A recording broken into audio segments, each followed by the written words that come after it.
समन्वयकांना माझा नमस्कार. आता ह्या वर्षी आपण OMR शीट मध्ये काही चेंज केलेला आहे या वर्षीच्या परीक्षेसाठी. तो चेंज मी तुम्हाला या ठिकाणी सांगत आहे. मागील वर्षी आपण या शीटवरती एक टेस्ट ID या ठिकाणी घेतला होता. त्याचा एक वेगळा बारकोड त्या ठिकाणी होता. आपण जर कधी इयत्ता माध्यम चेंज झाला तर हा बारकोड आपण खोडण्याच्या सूचना दिल्या होत्या. परंतु ह्या वर्षी आपण टेस्ट IDचा बारकोड या ठिकाणी घेतलेलाच नाही. या ठिकाणी फक्त स्टुडंट ID घेतलेला आहे.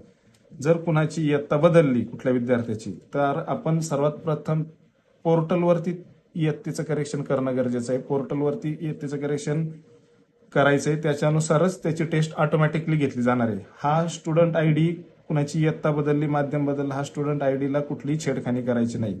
या ठिकाणी इयत्ता बदललेली आहे, या ठिकाणी तुम्ही थर्ड म्हणा, मीडियम बदललंय, या ठिकाणी तुम्ही त्याचा उल्लेख करा.